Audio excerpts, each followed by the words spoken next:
Welcome to Shadows. Death by Hello. metrics. Death by Darth metrics. Vader is his father. Wow. What now?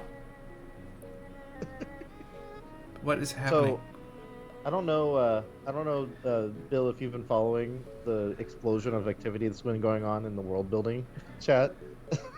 Yeah. Yeah. The AI. Yeah. Yeah. I've been seeing that.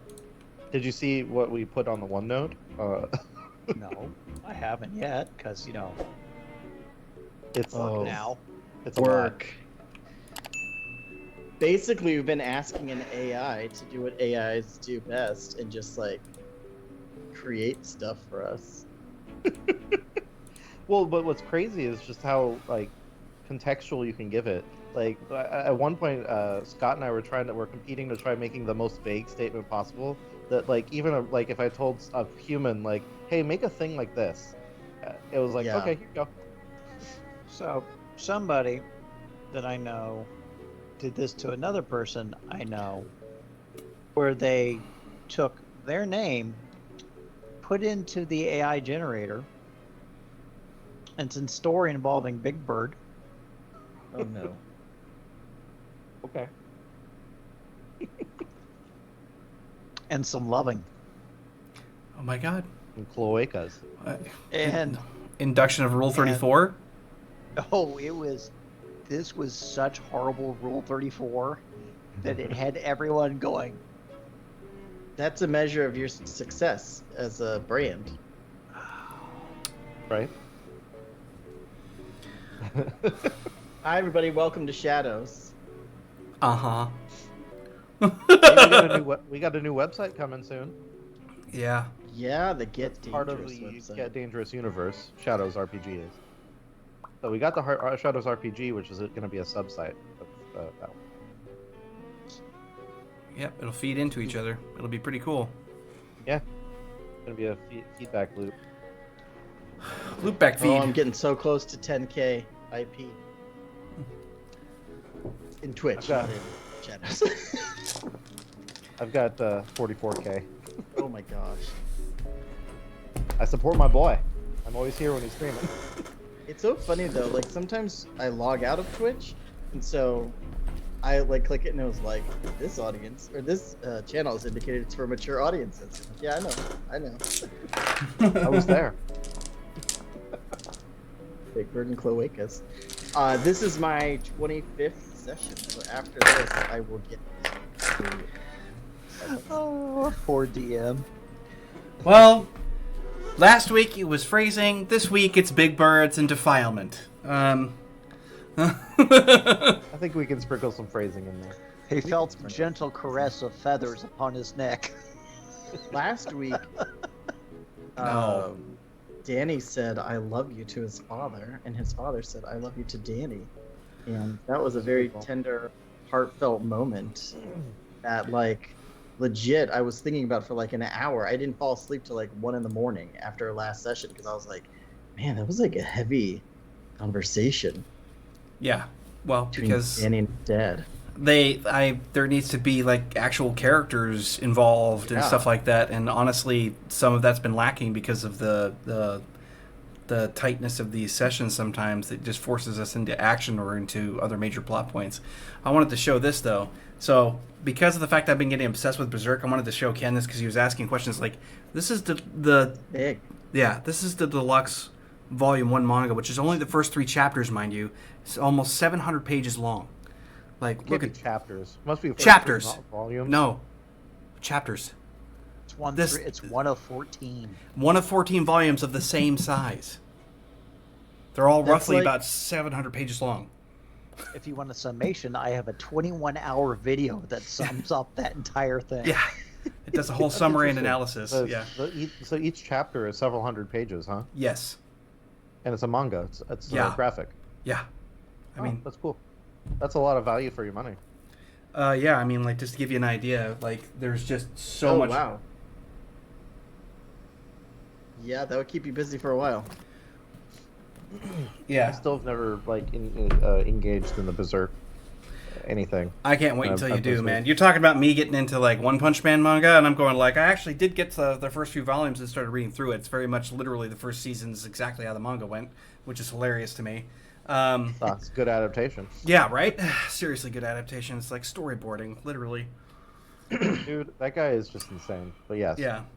Well, so I got into that, and I was like thinking about it. But after that, I went through that whole 21-hour analysis that Bill was talking about, and was like, "Yep, I'm gonna own this now. I can't not do it." Like Berserk, Berserk was the first ever anime I ever watched, and I got hooked ever since. It's been such a major player. Like Shadows has elements that would very much you'd be like, "Oh," like you'd sit there and be like, "That's where he gets this obsession from. I get it."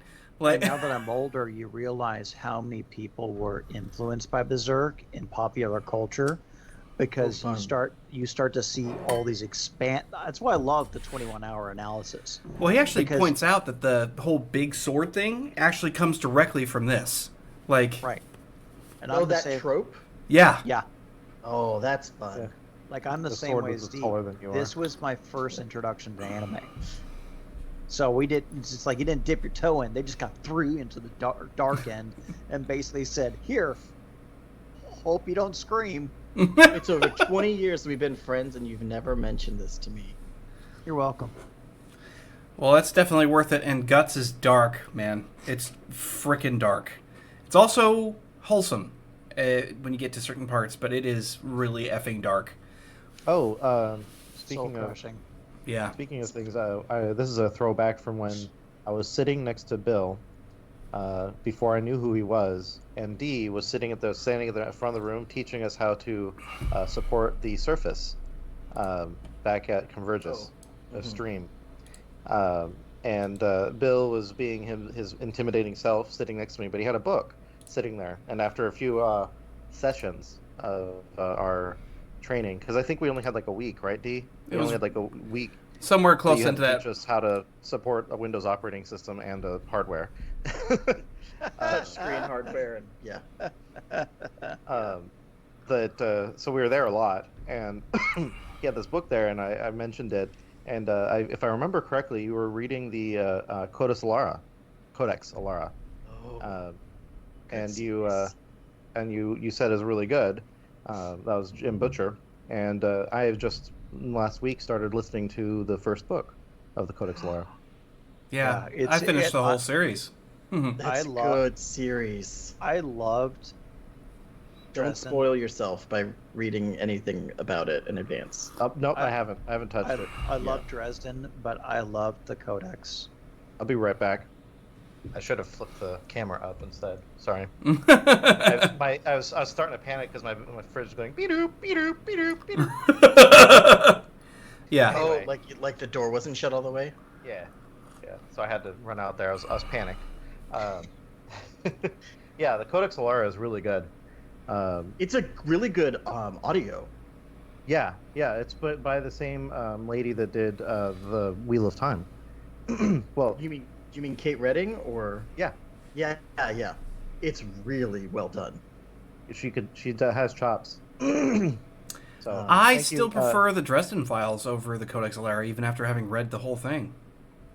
I haven't finished it yet. I mean, I think I would still prefer the Dresden Files, which is so strange that Dee, you haven't finished that book yet, that series, or Yeah. caught up, I should say. Well, I'm It's so getting there because I keep grabbing the books in audible.com with credits. I keep grabbing those as they come along. So I'll listen to them from time to time. Isn't the voice actor or the James guy who Marster? reads those books? It's Yeah. still He's Marster, good. right? Yeah. Oh, I've said this before and I'll say it again. He is Dresden's voice for me now. Like, because it's a first-person told tale, and because he does Yeah. it so well, it's just that's his voice. There's a point in the books at one point where the guy actually screams on the camera or on the audio, like not just like he's like like oh. going crazy. with I it. listened to the first few, but then I got the books, and so it's the one series that I will always buy the physical book for. So, Wow, I just like completely spaced out. Holy crap. Welcome back, me. Sorry, I'm so boring, D. Nope. Nope, has nothing to do with that. Literally, ADH took over. It's like, you're going to hyperfixate on that corner of the window there. I'm like, just completely out of it for a minute. Well, shall we go ahead and hit a review? We saw a hot naked lady who turned into an 8.5-foot tall white werewolf. That was the highlight of last week. Yeah. And Danny had a heart-to-heart with his dad and is now contemplating, could he work for Hugh Man possibly as a career option? I like that you came up to him like, oh, I'm not sure what he's gonna say about them, and he was like, oh, I'll start tomorrow. Right? You were like, yes, absolutely. Here's some paperwork. 100%, yes. And Malcolm's in the background going, finally, somebody else's responsibility. You're gonna have to make him salary though, because you don't want to deal with his time cards. Well, I think that any kind of business like that is always kind of little, yeah. You clock your hours. You don't clock in and clock out. Let's see. Let me look at my notes because she'd given us a lot of good information. Let's see here. But yeah, we were learning about dream walking. Yep. We want to learn about dream walking. We want to talk to those who are inspired by magic. Basically, want to learn about dream walking so that we can get into Silva's dream and kind of kick her out. Now, we don't know if, because she's entrapped in there right now, we don't know if it's her own entrapment, which means we need to kind of knock on her door and have her let us in, or if it's something or someone else who is keeping her in dream state, and we need to know who they are or what they are. And one thing that stood out was that we might be risking our own minds by understanding what it might be. And of course, if it is a outside force, they could be hostile. But once we know what's going on, we can take a plan to break her out of that. So I think our first task is finding someone who could teach us dream walking. That's probably what we're going to be discussing when we are leaving the woods. Oh, and Malcolm had met up with his pastor, with Father Flanagan, to ask him about, could we have, can you kind of like reach out and see if there are any possible allies against the clerics that, we might be able to utilize.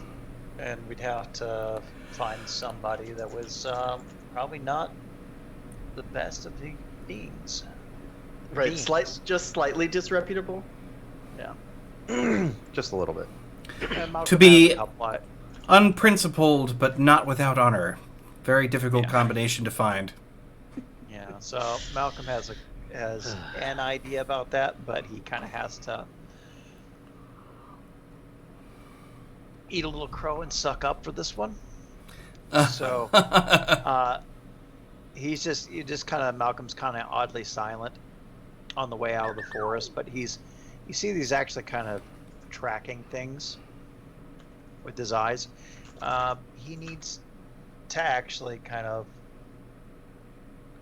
he needs a fox and a rabbit and a badger. What? Did you say that out loud? No, but that's what he needs. Is he going to use survival or tracking? Are you actually hunting for those animals themselves? He's hungry.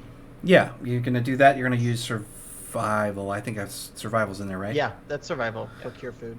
Oh my god. I've been like all of the skills right now. I know, because I'm sitting there going like I've just been like neck deep in all this stuff, and I'm going like, is that actually a skill? I don't remember. It's in 5th edition. I just can't.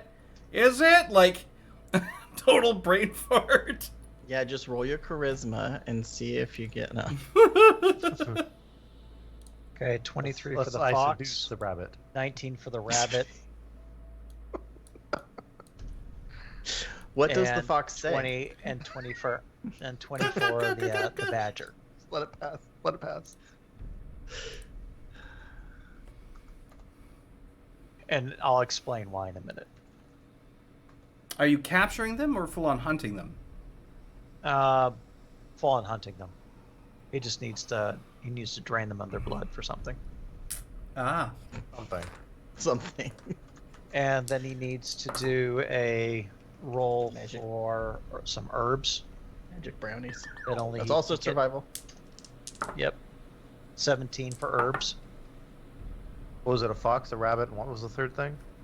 Badger. Badger. And herbs. Surprisingly enough, the Badger. badger is the only one you can't find. You found the other two. It'll do. What about the herbs? The herbs you're able to locate. Okay, good. So he's just kind of like casually just going through, and all of a sudden, like, he'll flick his knife off into the distance, come back with like a rabbit, not explaining anything to anybody. You just see him flick a knife into the forest and come back with a fox, and then occasionally just drift off and pluck some herbs, some that are glowing or some that are like that are coming only from the forest. And he's just, well, I might have somebody we can talk to, but I did promise him a nice drum. And he says, I need to go back to my cabin real quick, to my old house real quick. Unless anybody has any objections, that's not a problem. We got another Yeah, plan Danny's right still kind of stunned from seeing like his In Most person, likely. naked first woman. in-person nudity. Yeah. Yeah. Sorry. Sorry. They're always so hairy. With the claws. now. Yeah, it's always like that. Oh my god. No, he wouldn't say that. That's a lie. He's thoughtlessly honest. So, he gets back to his place, and then all of a sudden, like, you just see him, like, hanging up the rabbit and the fox, and, like, cutting their throat and collecting their blood in bowls, while he takes the herbs and he's just grinding them. And then he's grabbing a few other herbs that he had, like, stashed away. So what he's doing is he's making a special blood mixture for Willoughby, for tea. So he also grabs some tea leaves, and he kind of soaks the tea leaves in the blood, and he mixes it all together, and then kind of puts it in a container. Right. Actually, a clay container that actually smells of old blood. So he's got that, like, clay teapot, and he says, all right. I mean, you can come Sounds with smart me, race. but says you could come with me, but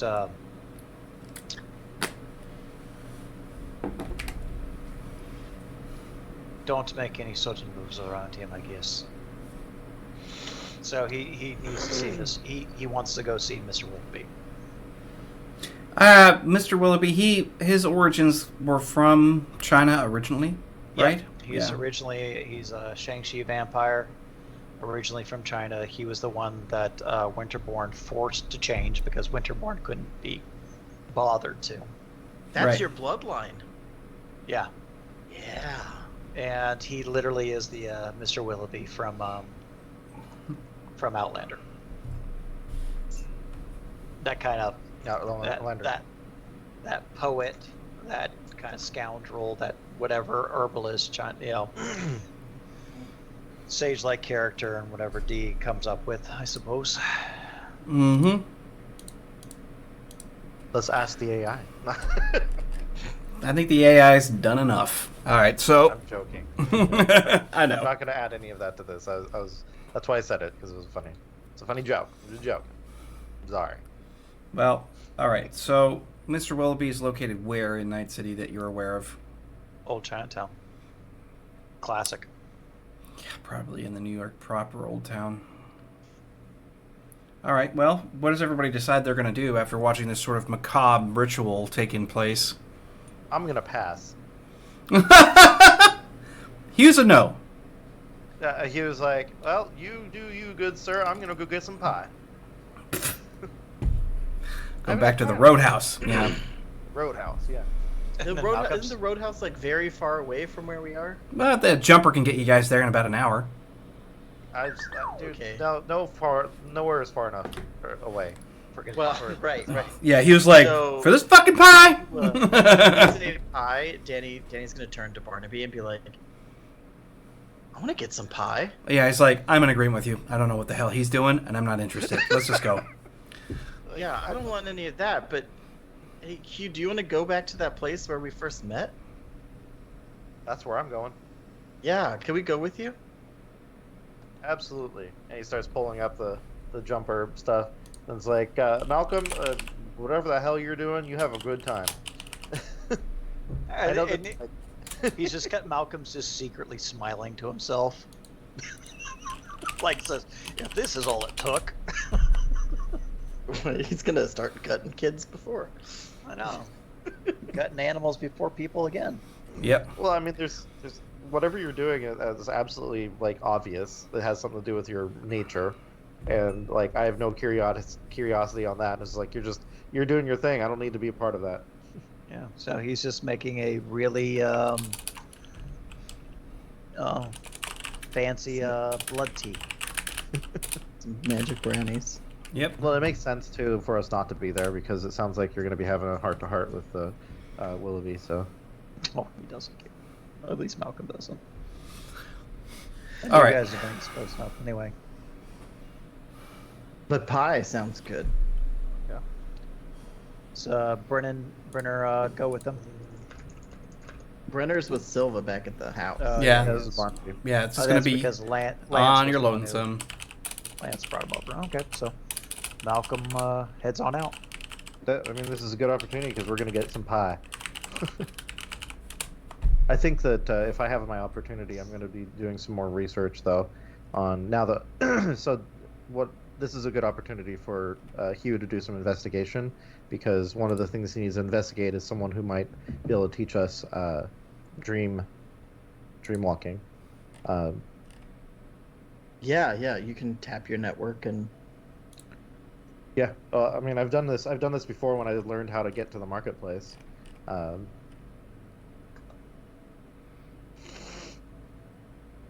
think investigation is the right term. Yeah, researching, tracking leads, hunting for data, seeking other people. yeah, absolutely. Absolutely. I'm gonna break Bill's streak he has going on here.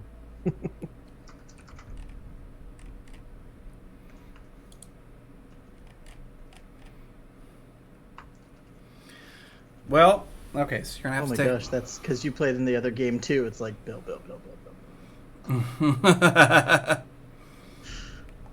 So, let's roll with Bill here for a moment. You take a jumper going from Central Park, moving into part of Old Town, which is, the official neighborhood now, once a city full of millions, now considered to be nothing more than a neighborhood. You go past that point, there's actually a bit of like rain that starts to patter against the sides and top of the jumper as you're going through, and when you touch down, when you touch down, there's that feeling of being in a condensed space. There's a lot of buildings that are close together. You're smashed in between large grounder intersections with mega blocks on all sides, with those huge labyrinthian like alleyways where lots of people are moving into and out of. And because it's still in the evening and rather late at that, much of the area is still populated. Many people going about their own business, and the rain is starting to pick up. But you just go into a place called Jasper's, which is not it doesn't sound like your traditional type of restaurant for a place like this, but this is where Willoughby has a tendency to hang out on the regular. When you step inside, you have the classic sort of garish-looking decorative adornments that you'll get with pretty much any Americanized Chinese restaurant. Heavy on the reds, heavy on the golds, lots of the Chinese calligraphy in places. There are very large groups of tables that have been filled up with various individuals. Now, of course, the nationality is very much in China here. Like the whole man has entered in. For whatever reason, Willoughby never wanted to change the name. He just liked Jasper's and made it into his own little tea house. It's a multi-level, so the building that this is in it's not part of a larger building. It's just sort of crested inside of in the mouth of an alleyway within this mega block. And when you're coming through, you get the smell of oil and rice and food and all these sort of wonderful things that just accost your senses a bit. Kind of reminds you of being overseas for a short period of time before you realize that most of it's just kind of almost sardonic in the way that it operates. It's not the real authentic food, but nonetheless it's got its own charm, you suppose. The tea, on the other hand, is very much authentic. So he's kept that sort of U.S. front to everything while maintaining high standards for the tea that people drink, which for the most part is what they come here to do, is that they'll drink. Sometimes they'll order something like either Szechuan or chicken or, certain things that kind of normal people would get, but it's really the tea that sells every time. In fact, there are even some brews that sell for such inordinately high amounts that it has people coming in to buy it just to try it. We're talking like 200 credits a cup, kind of expensive. Nice. When you step inside, there's the usual patronage, most of which seem to be kind of low-brow ruffians, thugs, and other kinds of gangers that kind of come through here looking tough, looking hard, sporting their tattoos. They've got a bunch of tech hair. They kind of stand out, all of them geared up with various equipment, like their sunglasses and certain electronic devices, smart braces. They just look the part. Now, when you go to step into the back part of this place, it goes from the sort of casual, what you might expect tourist type look, to the much more enriched and cultural element that you would expect if you were on the homeland.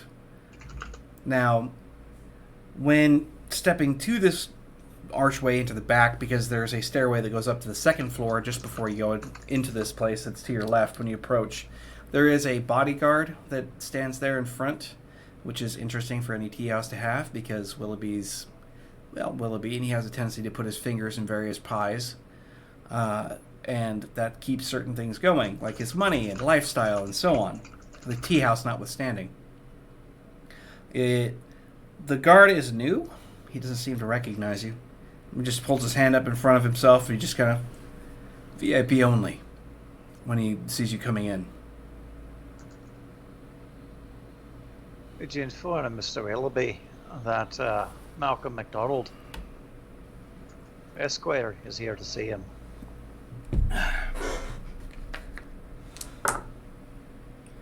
He's like, why not? He just taps the side. You can see the monocle pop over, and he's just like, sir, I've got a Malcolm MacDonald Esquire asking to see you, sir.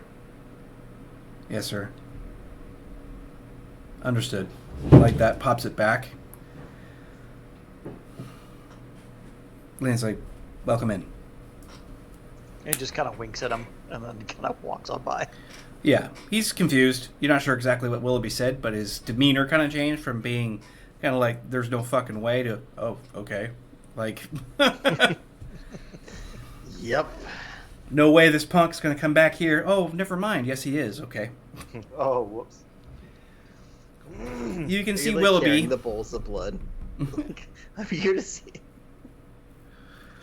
You see Willoughby's towards the back. He's wearing some of the more traditional loose clothing that you might see, with the longer tunic and the large buttons going down the side. They're not silken. They're actually made from much softer, more common type material, but well embroidered. And they look nice, but they're not using expensive material.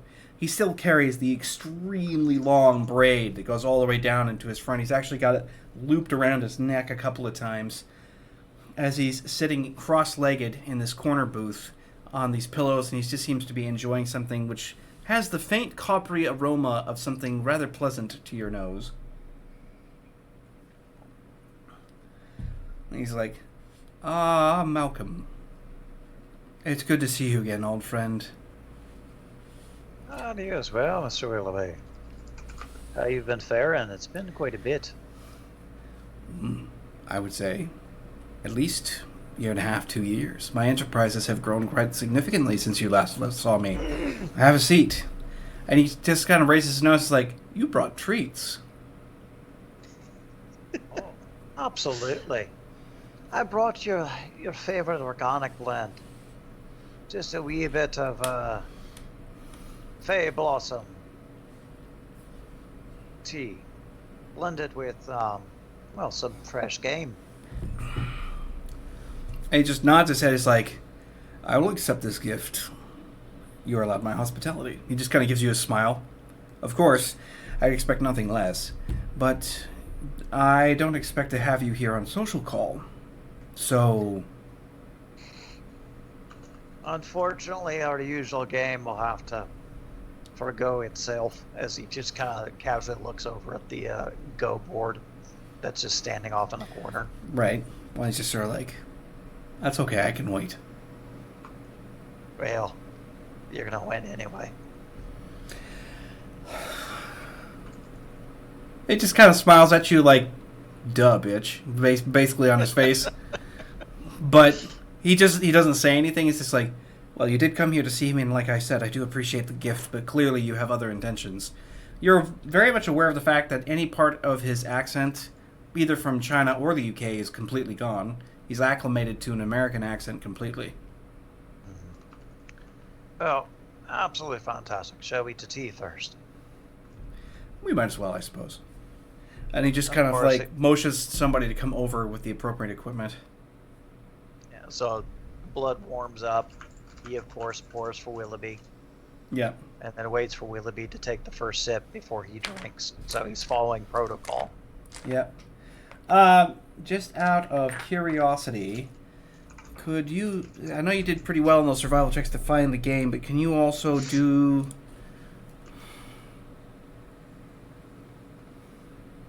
Well, technically speaking, it would be counted as a tech essence check to see if you got that T right. Ooh. Ooh. Did you say tech? Essence? Yeah. Oh, Yeah. Yes. Is tech, which is the absolute fucking worst. It's technical aptitude. Yeah, technical fucking too. I was thinking like etiquette or something, but The etiquette works, but this is literally knowing Yeah. exactly what balances everything out, Yeah. especially since he's yeah, dealing we with... don't have like an alchemy, potion brewing check. Nope. What's the target? It's gonna be a 7, only because you've done this before. So Okay, 7. Did you remember to add your bezors at the proper time? Of course, he didn't get the fucking badger. Oh, He's going to use one thing of luck yeah, to use one thing of luck to raise that to a 7. That's 6 to a 7. So 2 degrees of success. all right, yeah, you actually do pretty good. He takes a sip, rolls around in his mouth, and swallows, and he's like, "You've improved." I do tend to like my time in the forest. Yes. Well, I have a tendency to enjoy my time with cretins and entrepreneurs. Seems to be that's my wildlands. Well, he's like, yeah, well, we all deal with animals somewhere, I suppose. He just points at you, he's like, exactly. So again, So, why stop by? Well, 2 questions. What are your experience with dreamwalkers? Well, that's a strange question to ask. I don't have a terrible large amount of experience with any of them. I haven't had the need, but I do know of some. Perhaps one. Yeah, one of good repute would be fine. Well, his reputation is not necessarily something that I would be too terribly concerned with. But they're honest, at least in the sense that once they're paid, they do their job. And like I said, I haven't had need of one myself for too much. They're useful in a pinch. Basically, biohacking, in a way. But not exactly. Astral hacking, perhaps? He actually speaks in Chinese for a moment, trying to think about it. It's like, unfortunately, English doesn't really have a proper word for it, and neither does Mandarin or Chinese. It is do be well beyond my realm of understanding, but I have a need. Well, then I suppose that since we're such good friends, and you brought me such lovely tea, I can point you in that direction. Aye, and who would you be thinking of? Well, she goes by the name Elvira.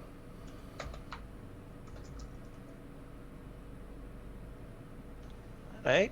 Well, what am I to find this Elvira?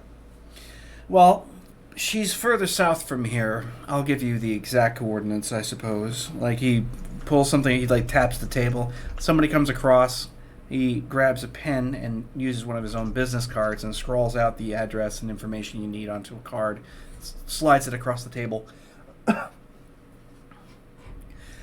That'll have the address information that you're looking for, I suppose. Wonderful. You have my gratitude. Ah, and maybe one thing that your ears may have heard about, but keep a sharp eye out for them. Seems the clerics have taken a bit of a shine to me. You know what? I don't even want to ask. But I did say that I hang around vagrants and entrepreneurs. I guess you're probably slipping into one versus the other. No harm done. Thank you for the warning. You're leaving the tea, right? Oh, absolutely. And when I have an opportunity, I'll make sure I can actually get a little bit more, shall we say, eclectic game. Well, Maybe actually Pixie this time. he's just sort of like, I wouldn't necessarily try that. Though I appreciate the humor in that. I don't need those little things chasing me around all day. I don't have a fly swatter big enough or fast enough right now to deal with it. Well, I can't fault me some humor. Although maybe your friend outside could use one of the little beasties to keep him busy. Why, does he look He seems- bored? He kind of like stares out towards the guardsmen, just kind of keeping an eye out towards the actual restaurant portion of the building. He just kind of leans back. No, actually, just a little bit too jumped up for his own good. Well, that's kind of why I like him. Gives a certain sense of professionalism to the place. Also, I figure that since he's such a tight ass, it'll keep the door a little bit closer together as well. Great, that's fair.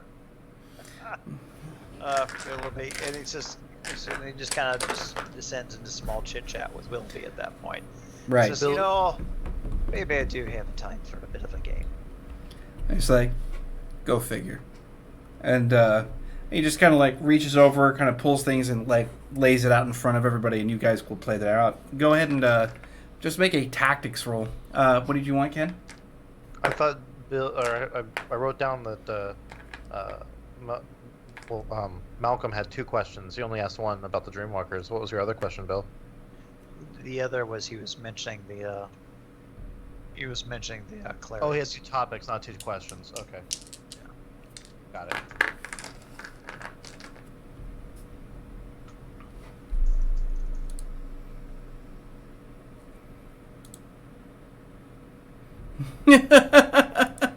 American Psycho with the damn business card comparisons. I've never seen American Psycho, but I know that scene. It's embossed. Yeah. Exploded. Nice. Dang. 24. Well, you almost had him. Probably the closest game you've ever had. And he actually is just kind of like got his fingers steepled. He looks up at you and looks down. The final 3 moves tilts the game into his favor, and you were right there. And he actually is like, well, I think it's probably been 355 years since I've broken a sweat. Well done. It was a good day for Willoughby. Let's just put it this way: one day. We'll see. He just kind of finishes his tea and then cheers. And he just nods and says, like, take care of yourself. Oh! You like swirl and ooh, look at the blood clots. We gotta. Yeah, no, he's just sort of like, oh, and one last thing before you actually... She's a bit eccentric, but that's to be expected, just so you know. Aren't we? And he just kind of looks over his shoulder. Aren't we all just a little bit off? I was like, I don't know. I think I'm actually perfectly balanced. As all things should be. Perfectly balanced. So, however long that took, and then he just kind of realizes they're probably still eating pie. Yeah. Well, and so it takes at least an hour from where they were to get to the roadhouse, and then they're going to be there for however long eating at the roadhouse. So. Yeah. And you don't really go to the roadhouse to eat. The eating is just what you do while you're there. Like you go there to just chill. Are you headed to the roadhouse with this information, Bill? He's gonna see where they are because he probably spent a couple Danny!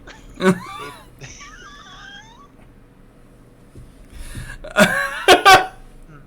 He probably spent a couple hours just trying to beat Willoughby and got engrossed in the game, so they're probably already done. So he's just gonna flick on his cue and says, "Hugh, where are you at?" And then whatever, wherever. Yeah. Yeah, so wherever they're at after. Hugh, drunk on pie, can't figure out how to answer his own phone. Yeah, he was like Just like unbuttoned, like. Berries just so good. Oh my god. You are still at the roadhouse, in case there was any question. So earlier I did an investigation check. I got a 14, I think. Yeah. Did my investigation yield any results while I was eating pie? What was the investigation trying to investigate again? I put it in the thing. Investigation on trying to find a Dreamwalker. Dreamwalker. The answer is I don't know.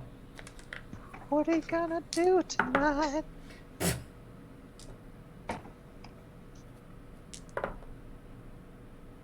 Okay. Well, you found some possible candidates. You're not sure if they're actually going to fit what you need, but they're there. Okay. Investigate while eating pie. Eating pie.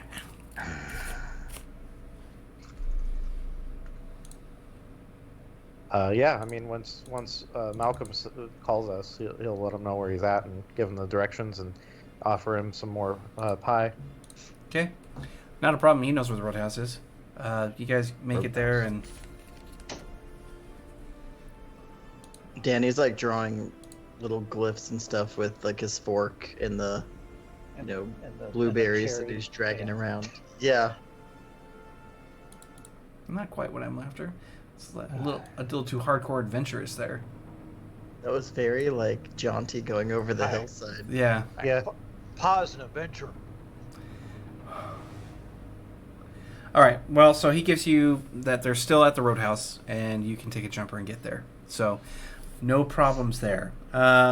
It takes you a little less time since you're actually more towards Old Town from Jasper's, and like so you get there, and the rain's now coming down in full. It seems to be hitting pretty hard.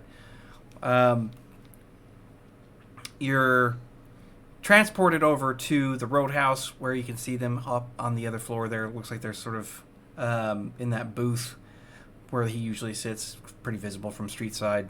And I've got a reserve spot. Yeah.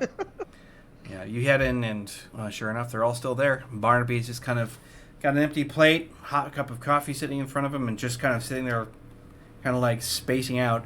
Hugh, I don't know, he seems to be kind of busy doing whatever he's doing, and Danny is, God, what is Danny doing? Well, Danny is, again, doodling with like the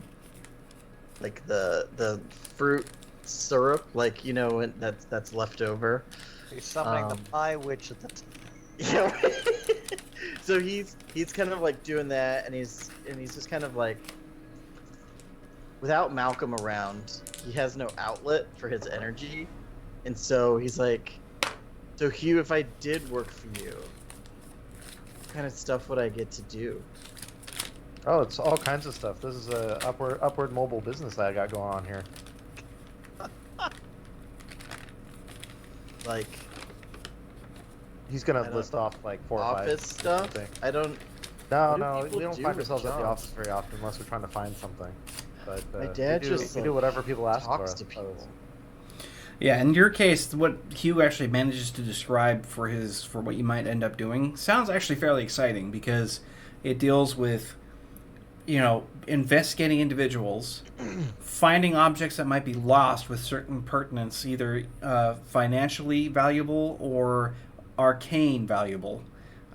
Usually both in most cases. We're dealing with things that could be like possible threats and having to resolve what those might be without using combat to do it, because Hugh is pretty good when it comes to the negotiation element. And then you get paid to do this. So you get paid to do the stuff that we're doing right now for free? Yeah. And then, but you're the boss? I'm my own boss. I make my Yeah. own hours. You have a little office or something? Yeah. I should take you by sometime.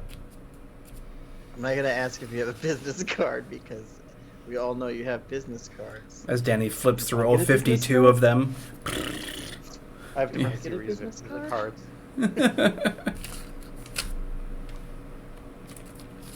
Okay. I don't know if my dad will be okay with this, but he told me that I can't do this forever. But maybe I can do this forever, but as an actual job. Did you have to go to school for finding things job? No, just kind of landed into it. Just you start wanting to help people, and they start paying you back. That's why he's well known in that area. He's actually he's got the I think he's got a reputation. Reputation? Yeah, nice. Yeah. And because he's so faultlessly honest and hopeless romantic, that people can't help but love his antics. Like, obviously you guys get it concentrated, but like if it's in short doses, it's like, oh, what a nice person. Right, you walk into any business and they're like, Hugh, and you like get a free sandwich. Like, Yeah, that kind of thing. yeah. I'm on a first name basis at the. This guy is a mensch. Well, Wait, Hugh would notice. Or let me do an awareness check to see if I notice that Malcolm's coming. Because if he is, he'll stop whatever he's doing and Yeah. vigorously wave at him. yeah, that's fine. Do go right ahead. This will be pertinent to you guys here in a moment. As soon as he gets done with this awareness check, I'll have everybody else make another one. My awareness My is. dad just talks to people.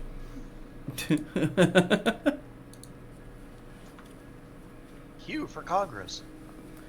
Oh, God. He'd never Actually, make that'd it. probably be pretty good in his case. Like, I'm gonna be mayor. Kissing the hand and shaking babies. I got a 15 on my awareness. I almost got him. Nice, not bad. Yeah, you do notice him. He's not trying to hide or Okay, nothing, so so he stands out first- too. Yeah, the second he sees you, we make eye contact, and he's like, "Oh, Malcolm, over here, got some pie for you." Treats McDonald's! He treats the pie like in this place like it's a frickin' mosh pit rave. Like, over here, buddy! Yeah! Like, It's his currency of love. well, so yeah, Malcolm, you step inside obviously with a hyper enthusiastic Hugh trying to wave you inside, as if you didn't know where the front door was. Man has so much energy sometimes, and doesn't seem to have any kind of problems with his attitude ever, even whenever you guys take serious hits. We love him. Yeah, the diner, of course, is pretty much the same as you remember it. It's got the clean floors, well lit, sort of softer amber colored, and like the leather booths and things like that are all nicely upholstered with no big issues. It's kind of got an old-timey feel to it, that usual 24-hour diner type feel that you get with any place like this. It just seems like it's always running. What on earth just happened? Someone enabled together mode. Oh, sorry. What? I was playing around with it. No. You broke all of us. Yep. Oh no. You're a bunch of S's now. I am sorry. Wow. I Can Did you we just- turn it off? Isn't it off? I did. I It's- just turned it off. It's still running for me. You might We're- have to click the view We're on the sitting top on right. a park bench. I did. You might have to click the view on the top right, D. Technical difficulties. Just a moment. Just a moment. Fuck. Just a moment. The night Bill broke the feed. Yeah, I don't have any options to do anything with this. Okay, let me try to drop out. Okay. All right, stand by. And then Oh, just that'd be like, Okay, let's see. we're here. back. We're good. And we're back. Oh, no, I'm We're small. all, Yes, Yeah, we're all jacked up, but I have to. we're differently abled here. Okay, I am going to fix this. Oh, That's this perfect, is. Scott. You know, we have an opportunity Okay. tonight because Critical Role is not streaming. We could seize that audience. Yeah, the 15,000 people that watch it. Like 40,000 people. Oh, it's that 40,000? watch it. Excellent. It's ridiculous. Oh, but Vox Machina Season 2 was good. Was it good? It was. It took a little while to get into it, but it was good. All of a sudden, I was like, wait, that was the end of episode 12. While D is fiddling, he's about done. Never mind. I'll remember at the end. Pro, he indeed got a good tech score. He's there. had to fix it so many times is why. Thanks to me, thanks to Bill. I like Got just that. watching my screen like. There Oh, we but go. Bill's so tiny Bill, now. go. Get Oh, out. there we go. Yeah, anytime I have to adjust one of you, it always goes freaking wackadoodle on everyone else. Like, it's so weird. Okay, well, now that we Welcome are not, to Shadows. now that we're not all Last sitting in a, Hi. strange stone park bench auditorium that I can see but nobody else can.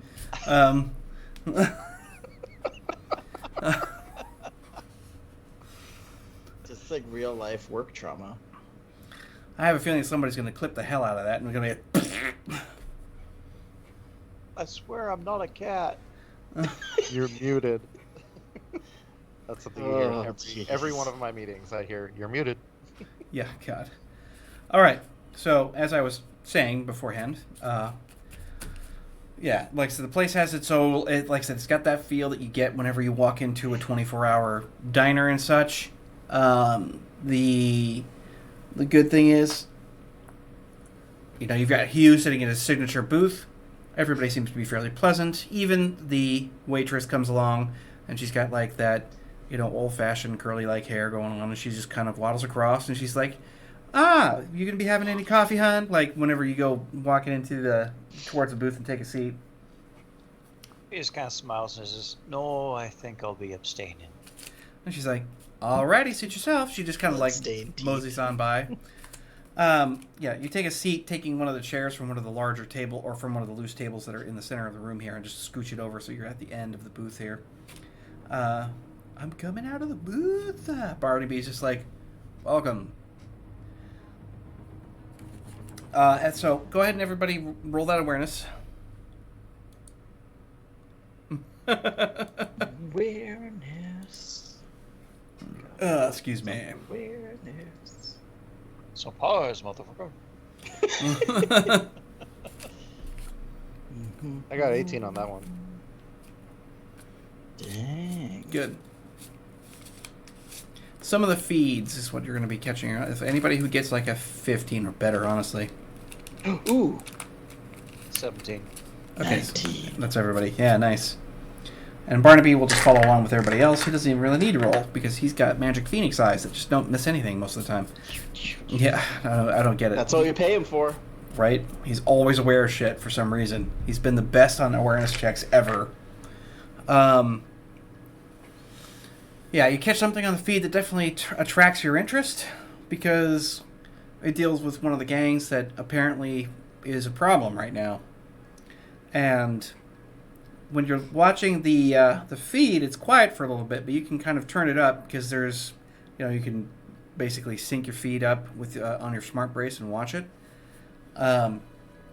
When you pull that up, you can hear the news feed coming in, and it's just sort of like when it pops over, it's some anchor or one of the news crewmen that are actually having a discussion over this, and it's when you pop in, you just hear it's strange sight indeed, especially considering the fact that this part of town is considered to be mostly off limits, especially for outsiders. The Red Riot Devils are usually considered to be one of the more oppressive and brutal gangs in the area, and they have suffered some serious losses. Approximately 12 members have suffered either lethal injury or death entirely due to an unknown assailant, and one other individual who is yet to be identified. One of their primary leaders, a lieutenant amongst their own, has said that they are not certain as to what they're going to be. They're not certain as to who this was or why the attack was actually something that they have had to suffer. We haven't been able to get more, as he had left scene without saying much else. Given the fact that there are conditions and we are not able to go in any further, we'll have to just update as soon as we find out more. Catherine, like that, and it slips over to the rest of it. But yeah, the Red Riot Devils apparently have suffered some kind of serious issue. Good. That wasn't us either, because we hadn't dealt with them in a while. Nope. Danny's just gonna be like, about time. When you start seeing some of the stuff in the cameras and the rest of it, there are kind of blurry images of what seems to be some guy, fairly large, in fact, sort of nondescript in his face, although he's missing a limb. Like missing a limb or has a cyber limb? No, missing a limb. Doesn't have a cybernetic arm or a prosthesis. He literally is just missing an arm. This is the assailant that we're seeing blurry pictures of? Yep. That's unusual. Barnaby's like, what the hell? Just looking at that guy, Barnaby? He's like, no. Is that what you did when you went out the other night? He points to his left arm. He's like, I have both arms. I mean, were you secretly beating up the Red Riot Devils? Again, I have both arms. In disguise. Yeah, I've got a disguise so good that it literally makes it look like I don't have an arm. It worked in Brotherhood of the Wolf. I'm just saying.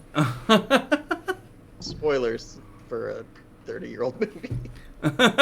Dude, Brotherhood of the Wolf was bitchin'. Do you guys in my see all top these 5 favorite of all time. Do you guys all just sit together and watch the same movies? French only. I watch it in French only because it has the best jokes that don't translate to English. But don't they have to translate to English when you have the subtitles? Yeah, but with the dubbing, it doesn't. Different than the dub. Correct. The dub kills the jokes. It's like, we should go outside. But then the subtitle has the actual double entendres and all that. Not to mention the fact that Manny is the shit. Yeah. Mark Dacascos.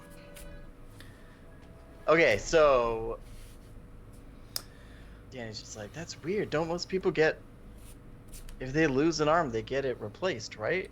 He has no concept of people without the means to immediately go get it. Well, he's just sort of like, yeah, if they can afford it. But the part that's weirding me out is the fact this guy walked in there and apparently killed nearly a dozen people with only one arm. And he doesn't even look like he's wearing any armor. Maybe he beat them with his arm. Yeah, I don't know. I've got no idea. All I know is that's a chit in our favor, and I'm not going to argue against it. So, he kind of looks over. It's like, you and your weird meeting, Malcolm, come up with anything or what? Oh, absolutely. A nice quiet game of tea, a game of Go with some tea. Oh, hey, we're getting raided. Yeah, the Adventure Archive. That's pretty cool. Well, thank you for the raid. Yeah. Yeah, very thanks nice. for the raid. Yeah, hopefully your stream was good. Oh, nice. Yeah, those are cool emotes too. Yes, nice raid with the sword. Yeah. It's pretty friggin' nifty. Side well. quest. It's like, Cool. well, I had to admit that it was quite productive. We did need to find a Dreamwalker, and I seem to have found one. Someone by the name of Elvira, and he slides the location over to Hugh. Hugh, this might seem to help us a bit. Did just to be sure, did that name come up in my little search? Did I actually cross-reference that properly? Well, actually, yeah, Elvira was one of the candidates, so looks like you two were on Nice. target. Verified. Blue check. No. Green squiggle. I just caught the blue check reference. It took me like 5 seconds. I was like, Verified. It's got the Hugh. Verified by Hugh stamp. yeah. All right, so Elvira, I don't know if do we want to catch these people up since they're just jumping right in? Yeah, why don't we? Just give really a brief briefly. summary? Yeah. Okay. So this is a sort of motley crew of very unusual people thrown together with varying talents. Kid you not, a vegetarian vampire, because he's still doing the blood, so it ain't quite technically vegan, but only goes for the animals that are in the nearby area. We have a younger mage at the age of 16 learning how to use his own abilities. We have a supernatural / arcane investigative PI who makes a living off of finding things or otherwise getting involved into the supernatural world. And he's kind of, I don't know, sort of the sinew in between everybody else in terms of how things kind of roll together. One of the NPCs being Barnaby, who is watching out for said young mage. And we're trying to find a way to free a friend who seems to be trapped in a dream state that we can't sort out. So that's pretty much what everybody is. And we're in the Roadhouse. What is it? Rodney's Roadhouse? What was it? Rodney's Roadhouse. I think that's what it was. Eating pie and talking shop. Yeah, talking shop, trying to get somebody who's known as a dreamwalker to try and help with this issue. So so Elvira definitely comes up. Now, Hugh, you might actually have more detail on this, because when you start seeking into it, drilling down, doing a deeper dive, Elvira is as close to not having any kind of security ident as possible. She's kind of on the quiet side of things, and has been known to be somewhat eclectic. She's dabbled in all kinds of things, but dreamwalking seems to be the one thing she does and purports often.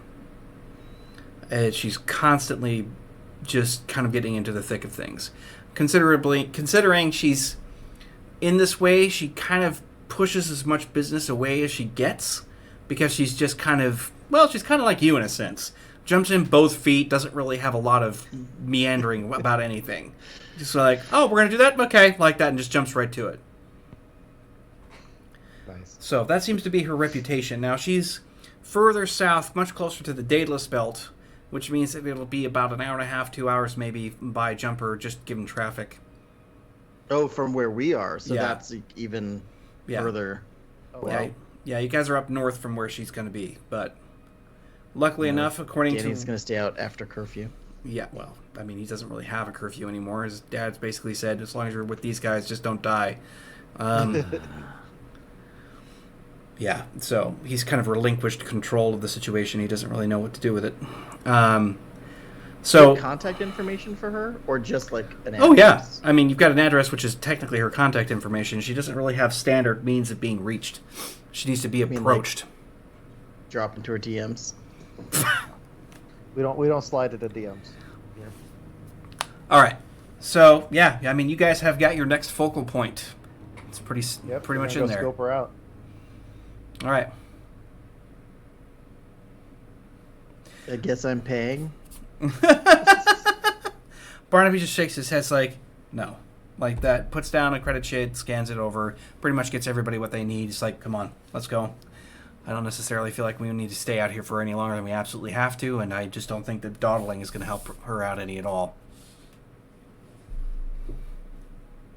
All right. Something we're kind of bleed agreement with.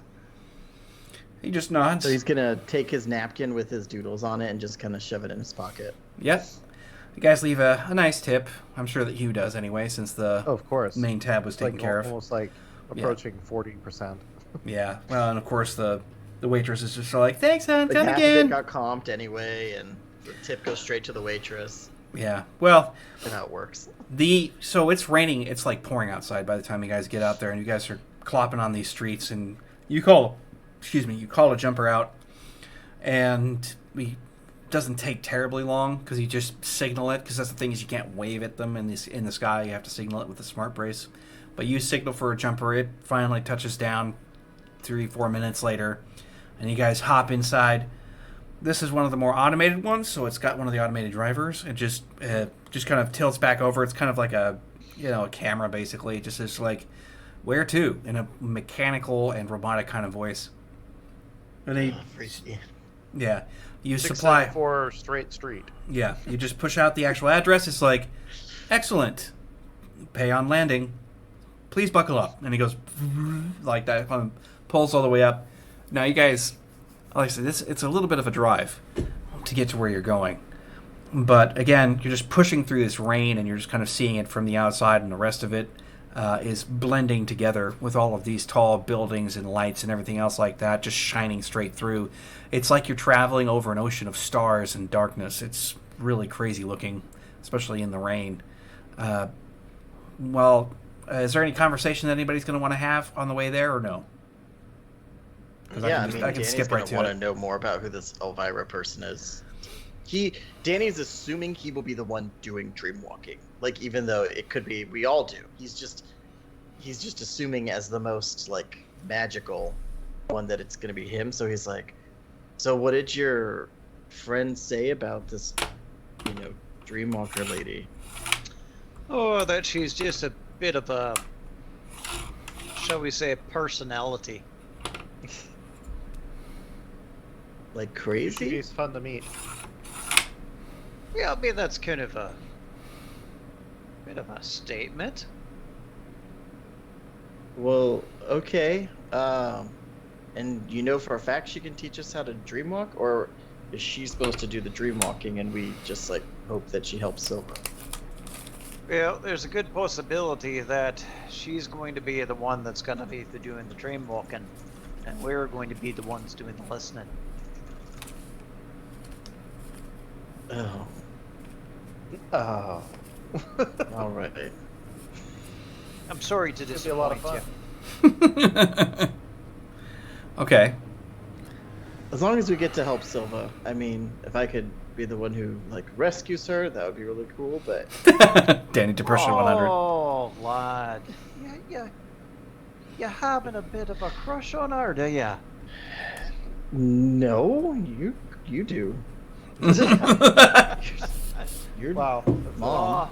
Good comeback there, Danny. Yeah, He Barnaby's looks- just like leaning his head back against the seat and just goes like that, turns his head to the left and is just like Malcolm That's at the this point second-hand is cringe right there. Malcolm's just grinning from ear to ear, and he looks at Barnaby and says, "Barnaby, did you know of the wee lad's affections?" he's like, I only know that hormones are hormones, and it's the oldest story in the book. Oh, Danny, did you declare yourself as a suitor to her parents? What? We don't even know if she has parents. Right? Well, you might want to do that. I don't. You're dumb. I just want to save her. I love Jeez. that. You're dumb. Well, yeah. I mean, this kind of stuff just kind of goes on for a while as you guys are riding through. Yeah, maybe they're picking on Danny. Yeah, you're pushing basically what's considered to be mid-altitude for these jumpers. So, Nice. yeah, it's a slightly faster track. Think of it as like a freeway. Approximately an hour and a half later, you touch back down again outside of Elvira's place. But as to be expected, it's unusual. Still raining, that kind of thing's kind of going on. When like the area here is less lit, there's a lot less electricity, which seems like it should be more like an area that's condemned, maybe fringe-worthy, but there's not a lot of that happening here, oddly enough. It just seems to be lower sourced. A lot of the resources coming through aren't as high. You still have your street lights and still have that going on, but you don't have the overly oppressive holographic displays and ads and everything else just kind of shoved into everyone's entire experience. The apartment complex that you're headed towards is down the way some. Of course, again, whoever it is decides that they want to pay can do so. It turns out that it's all right. It's probably about 112 credits. It's not terrible for a ride like this. You shell that off and you head to the apartment building. You get to where it says 27 on the inside of the door where you can buzz somebody through. And that's going to be the one that you're going to want to ring. Because you're standing inside of this minor incropping where you've got the stoop and then the locked doorway and you have to get buzzed in. Oh, okay. So are we like rural? Like Night City's version of rural? Probably in a version of Lowtown in a sense. Okay. Versus like Vegas Strip, which is where Danny's used to the intensity of people in holographic representation and all that. Okay. Persistent, constant, and ever changing all the time, yeah. Right. He's like, it sounds so weird here. Because he just doesn't hear the constant hum. Yeah, you just have that ticker-tat sound of like gunfire in the distance still. Oh, well, that's that's normal. That's what he needs to sleep at night. Is when he puts on a little white nothing noise like a machine little or bit of gunfire to help me Mac take a 10 nap. fire in the distance. Yeah, so I mean, there's like a single luminant like light in the upper corner as you guys are standing there, and like I said, you can just whoever wants to do it, probably Malcolm, perhaps, I don't know, but Hugh's very aggressive in his happiness. He might be the one who's buzzing in. Oh heck yeah, I'd be first. Yeah. Especially if you know through the contact like network, like that's legit. Anyway, you get this like you ring it once, ring it twice, until finally you just hear this like that as the whole intercom comes on. You just hear this like, yeah. Hey, Hugh, man here. Looking for your service. Well, he's like, oh yeah, well, I mean, not a hooker. It's not a street thing. It's funny though. Thanks. You're gonna click off.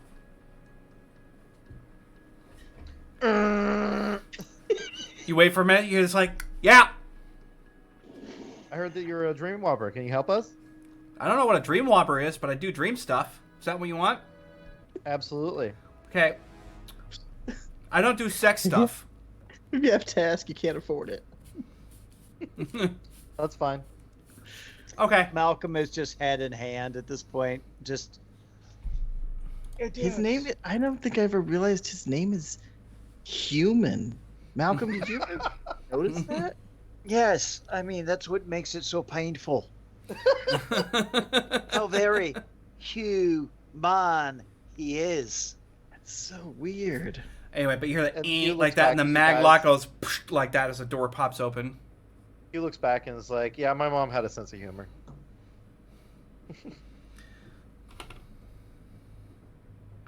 All right, Well, we're like gonna I said, enter in. you're in the lobby. You can head up to the second floor. It's the 7th apartment, so 2-7.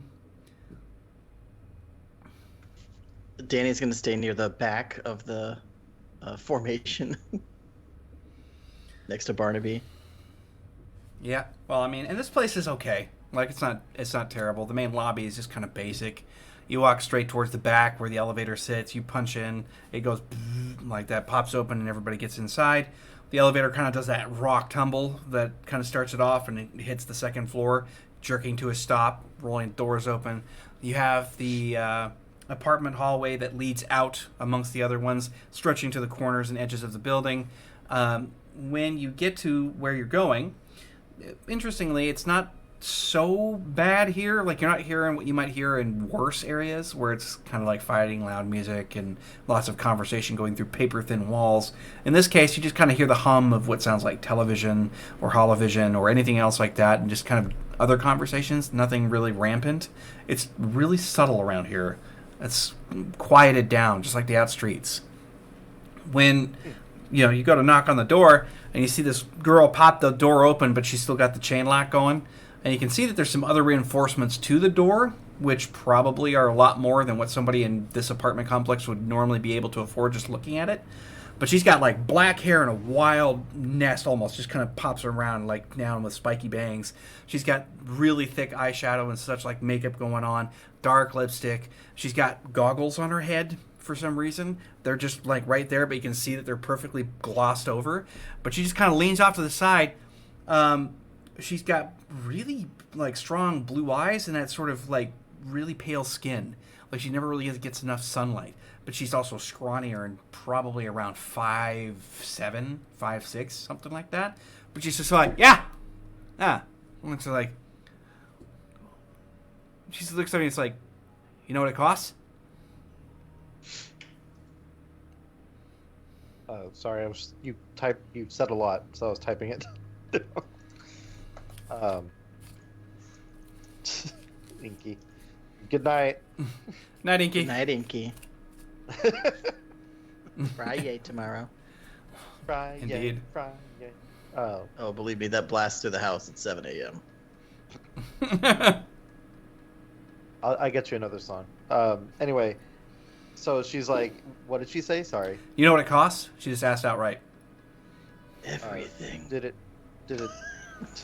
the information I look up say how much it would her services Not really. cost? No, it varied. But it's all rumor at this point. You don't really know. So Hugh, perfectly honest, is like, not at all. Here's my card. She still like takes the card. She's still like, okay, like just throws it behind her. She's like, it's $2,000, and then if there's extra charges because of danger or risk, you have to pay for that too. You good? But wait, no, what are we buying? And she's like, me for dream walking. But like I said, I don't do sex stuff, so get that out of your head. Like that. She looks over at Hugh. She's like, $2,000. We need someone to teach us. She's like, no, you know, I can do it. $2,000. Let's go. She seems up on the up and up. As Hugh would romantically believe about anybody, but nonetheless, she's like, if you want in, I need $2,000 right now. Well, and he has already got his card out. Yeah, Like, and she do you just take, takes it. Credit chips? She just goes like Danny this. wants to try She and like do runs a it across her brace. persuasion. You hear it go like that. As it just kind of pops over and like, oh, damn, like that. Hands it back, shuts the door. You think for a second she's just gonna take the $2,000 and like not open the door again, but then you hear everything unlock and she pops it open. Sure enough, it's like this 5'6", probably like $130 tops in terms of like her whole stature. She's got like her belly exposed with like the short vest and the t-shirt and all that with the ripped up jeans and like but she's barefoot and she's just standing in her apartment. She's like, okay, come in. Like that, turns around and leaves the door open. I was gonna try and negotiate.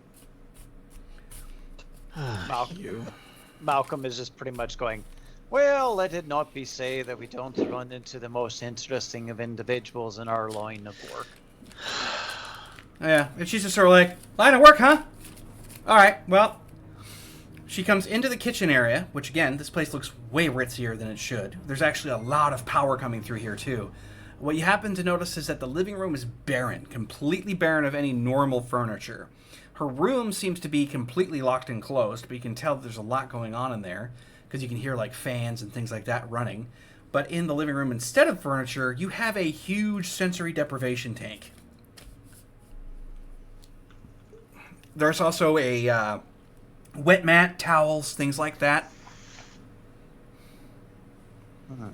Oh, this is a whole thing. That makes sense. You're in a She's like- dreamwalk. You need to not have your external senses interfering. Man, she's like, like that, like pours herself some small amount of what looks to be a wine. She's just sort of like, you guys thirsty or anything? Like that, and just takes a sip. Oh, absolutely. What you got? And she's like, slides the bottle of wine over and grabs you a glass and sets it down on the table.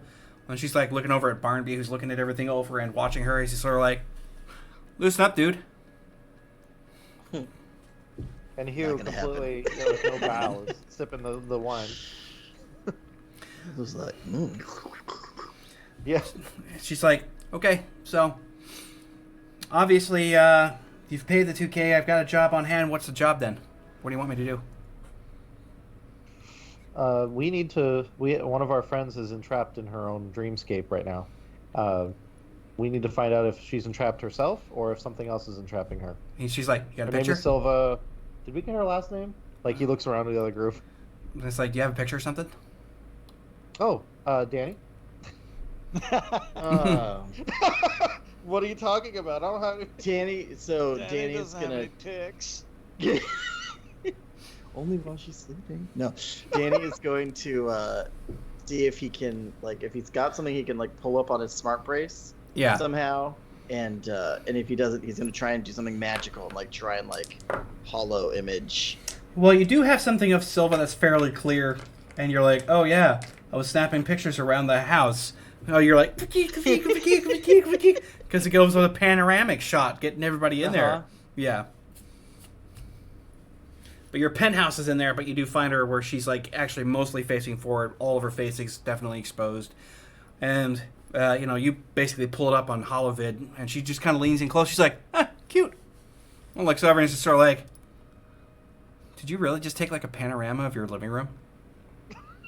Well, I was trying to show my friends the new setup at the corner. You see the stereo. over She's there, like- and Oh, he's mighty sweet upon her.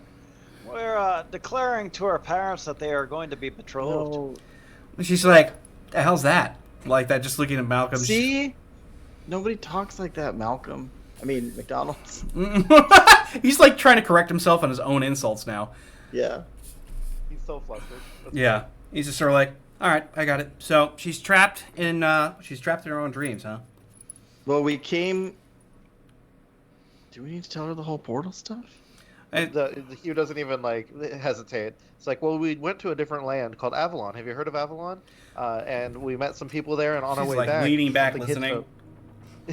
something Yeah. hitched a ride to. Wow. It's like Yeah. montaging. Yeah, Like, more or less. And she just kind of like leans back after he gets done with the whole thing. She's just kind of like, wow, that sounds pretty fucked up. Were you high?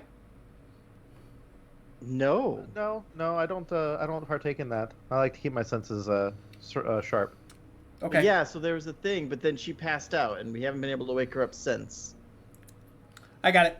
She like takes the gum out of her mouth. Mind you, she had wine while chewing gum. I mean, Right, exactly. And then You she know, like flavor hucks that saver. into like she like throws it away by hand, just kind of goes over to the deprivation tank and gets it activated for a moment. She's like, "It sounds like it could be pretty dangerous if anything that you guys said is actually true." So like she looks over, but she like shrugs her shoulders like, "What? You know what? You're paying me to do something you don't even know me, so I guess that's a thing." She like leans up underneath, makes certain that all the power cables and everything else like that. There's some kind of like cyclic cleaner that she makes certain isn't activated or running, so that the tank itself runs with clean water, etc.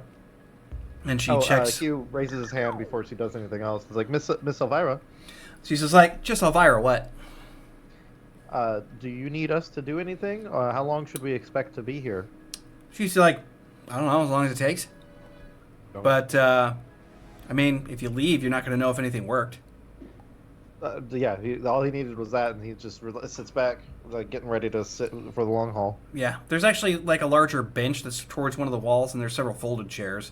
She's like, you'll be able to see what's going on in this display over here. I've got it set up for like an MRE scan. It's typical of the things that you actually can use when you go brain deep in the link, except for I managed to make it work for all the stuff that I've got going on in dreams.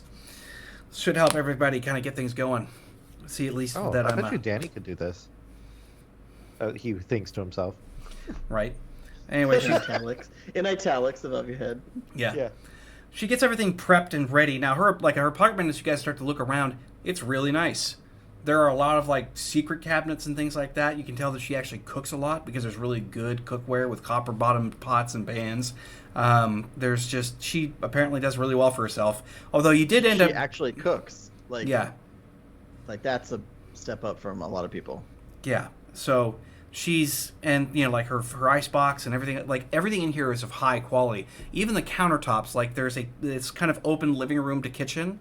There's an island in the kitchen with a marble tabletop that goes in there. Same thing with the counters and the sink. Like she's doing really well for herself in this place. And when you look at the door, it's from the inside, definitely shows those reinforcements. It looks like wood from the outside, but you realize that there's actually a mag seal and reinforced like steel on the back of it. So, and it's got like a lock frame that goes on the outside to keep it from being popped in. Nice. Yeah, there is a lot going on with this girl. Yeah, we paid her $2K for one session for who knows, right? Like, yeah, who knows? So the part that obviously is a little bit unsettling, specifically to Danny, who's already had his eyes full of various kinds of candy, she ends up stripping down to very minimalistic garb, opens up the side of it, and it basically rolls open. And she gets into it. You can hear the water sloshing as she comes in. She goes like, "It's going to take me about 5-6 minutes, roughly, to get the whole session started. And the view screen there will show you what's going on." She ends up putting something on her head. She puts the goggles on her eyes, which seems to make more sense now. She goes, "Oh, and they're blacked out." Yep. So she goes like that, just for like extra, probably a comfort thing, because you don't need it in the deprivation tank, but she's got it anyway. Probably to push the hemagogic state or something.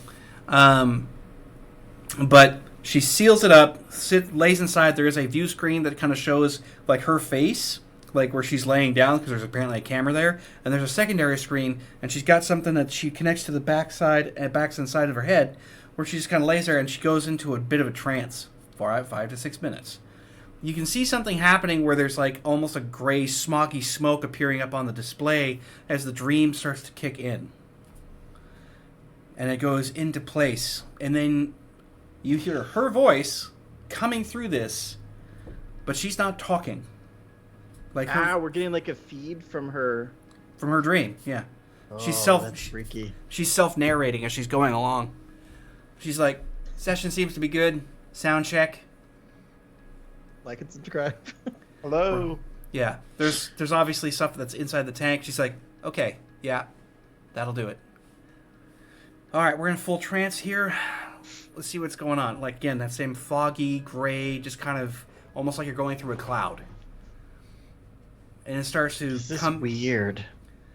And she's like, "See, nothing yet. There's a reason why I asked what I asked for." Like that, and it pushes through. When you penetrate this mist, and it pushes inward, it's basically this black space. It almost looks like it opens up into, like the void of the solar system, because you're just seeing all these starlights everywhere, thousands of them, amidst a black backdrop of nothingness. She's like, "Well, gotta see what we gotta see. Let's see here. Silva was her name, and she looks like this." And you see a replicant creation of Silva's expression. Cool. And she's like, "Got it. Now let's see where that goes." Like this, and you can see her point of view changing constantly. It's like, there, like that. And you see the star kind of illuminate brighter than all the others. Got it. Let's go. And you see it swell up into view. When you come close, it's not a star. Think of it as a sphere of pure consciousness being sort of protected in and of itself in a wide void. When you go through, it's like traveling through atmosphere. It's like it's got its own oxygen, gravity, physical construction, and it's sort of arbitrary and abstract at the start, but then it kind of becomes clouds, then becomes clear, and you see that same exact forest. For those of you who've actually been in her dreams before, you actually come through that. Only there seems to be a bit of a distortion that's occurring somewhere around that same river that she would find herself in. When she starts to zoom in, she's like, "Well, that's trouble. It feels like something's here that's not supposed to be here."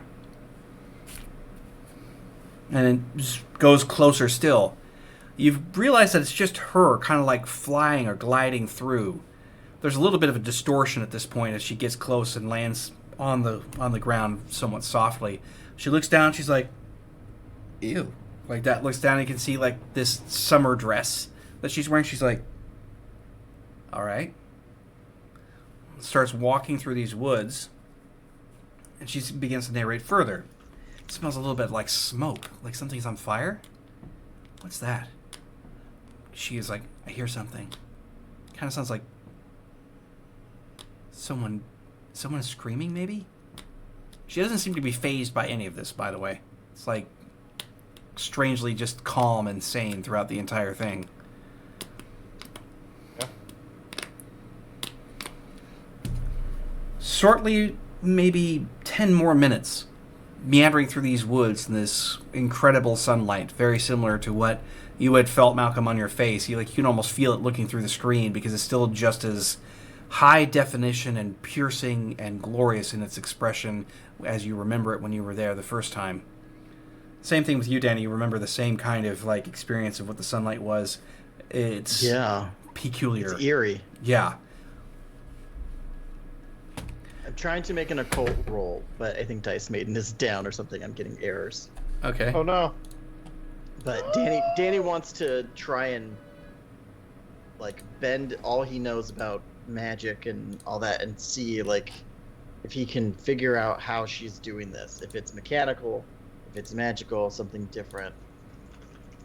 Right. But Dice Maiden's throwing errors at me, so You get nothing. You lose. I get nothing. I'll grab a D10 off my desk and roll. If you gotta, that'd be fine. You just have to show us the on the honor system. I'm trying it out myself. D, your thingy, this thing, is on the very, very top left of your camera. Yeah, I know. It's barely noticeable on the game. It's not even there. It's not even really there. That's true. Yeah, you're right. Fair point. So, yeah, we'll wait for Danny to get his rolling because I'm curious to see what he's got. Not Dice Maiden. My dice are locked up. That's They have me now. Okay. I got a 0 on my die. Oh, Okay, so that's 10. Yeah, that explodes. Yeah. Okay. And a 9. Okay, so 10 and a 9. 19 on the and I got dice. Plus 14 to my occult roll. So that's 33. 33. Yeah. Dang, dude. Damn. All right, so that occult roll is very successful. You push through and you realize that there is a combination between what you don't know, which is the mysticism and dreams, and then there's the arcane element, and there is definitely arcane involved in this. You don't know how you know this because it's you can't make the screen give you the perception that you have if you were there, right? But you kind of have this gut instinct that says there's something mystical about this. Whenever Selva comes running through at full steam, catches sight of Elvira, you can see that she's kind of locked in with terror. She's like, oh my god, like that. Just kind of runs up to where Elvira is because she must look the most normal. She's like, holy crap, what is going on? And Elvira's like, I don't know, this is your dream. Like, she's like, who the hell are you anyway? She's like, Elvira. You can see her hand hold out a hand. She's like, I'm a dreamwalker, just like you. She's like, what? Like, clearly confused. And she's like, I don't know what you're talking about. She's like, shh, something chasing you? You probably need out, huh? She's like, yes, obviously. Like, getting a little irate. She's like, what's got you held here? She's like, I don't know. It's something. And you hear this, like, crashing through trees and things kind of get blurry for a minute. She's like, that's what that is. Whatever it is. She's like, it's like, come on. Like that, you see her, like, perception get whipped across as she's being yanked through these woods. And she's like, can't you fly or something? She's like, I don't know. She's like, I've never had to try it. This place was never like this before. Poor girl. She's just sort of like, well, let's see if I can do it. And she's just like, go for it. And like that. And you can see, like, perception again starts to elevate like this. Something roars in the background that sounds almost like some sort of reverb and gravel and hot lava mixed together at once. Just some kind of nasty sounding thing. She's like, I don't know what's going on, because you can actually hear wind up against like the speakers. It's like recreating physical experience almost perfectly, even though that shouldn't be there. At least you don't think so. But you're moving along, and there's kind of this like boo like that as she hits something that seems to be physically blocking her escape. She's like, oh, that's not good. That's not good. She's like, what? And she's like, there's a barrier here. We're caught in a dome. She's just looking down. She's like, how am I doing this? How are you doing this?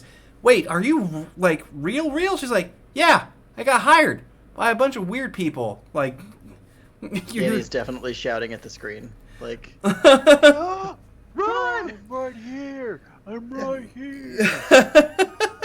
Listen to my voice. Listen to my voice.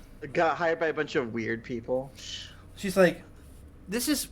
When she looks down at, like, she looks over at Silver, who's just like panicking again, wearing that same sort of like pretty elongated dress, but now marred with like mud, dirt, and scuffed up. The left shoulder is torn. Like, she looks like she's been through the ringer. She's just sort of like, you're the one who's actually blocking it, by the way. She's like, no, I'm not. I want to get out. She's like, well, you're going to have to make it happen. She's like, come here. Like, that raises her up as if she weighs nothing. Puts her up near where there's barriers, because you can see this pulsing sort of like, almost like a heat wave, but held in a perfect, exact, like, partial dome over the area. You can hear something thrashing nearby, but she's not watching it. She's like, how do I release it? How? She's like, you gotta calm down first. You're gonna, like, blow a blood vessel. I was just testing it. Dice Maiden's back, so. Okay. She's like, I okay, rolled okay, an okay, eight. okay. She's like thinking. She just kind of like looks, she thinks to herself, she's like, okay, gotta calm down. I want out. Like, she just kind of does that for a minute. Danny's gonna think happy thoughts, like project positivity and calmness. Thoughts and prayers. Yeah, thoughts and prayers. Yeah. And she's like, okay. Think. I'm gonna make sure she gets her roll here. She's gotta make 1, 2, 3, 4, 5. Okay, yeah. Cool essence check. Indeed. Ah, There's your earworm. Okay. Yeah, crap, it's in my head now. So she's just like, she goes calm for a minute, and she's like, I think I got it. I think I got it. Like, she just looks up at Elvira in her face. She just kind of gets this grin on her face, and Elvira just does this and lets go with her hand, and you can see that she's like, whoa, like that, just kind of like hovering in air. Looks up, and she just touches the side of it, and you can see it just go, phew, pops like a regular bubble. You can even see it, all the particulates and particles of it just, it just goes like that. You like when a bubble Danny's doing it gonna in be slow cheering. motion. She's like, what is all this? She's like, oh, this is like everyone's dreams. Like, she just kind of looks up there, and you can see them rising up out of the atmosphere as it goes from white to pale blue to gray, and then kind of dissipates, going into darkness as they go further out. She's like, how did you even find me in all this? She's like, I don't know. I just kind of figure it out.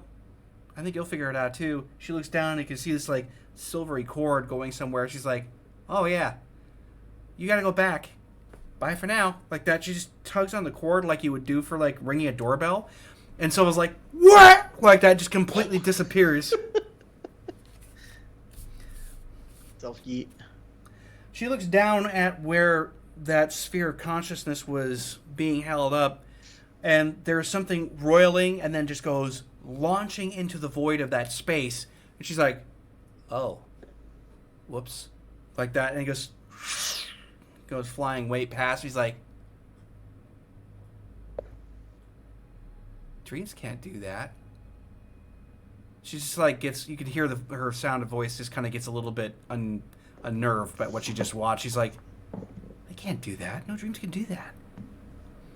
And you see her, she like looks down, and she just does a tug like this, and you can see this like as a tunnel of consciousness goes right past and goes in there, and it goes black as she's no longer in the dream state.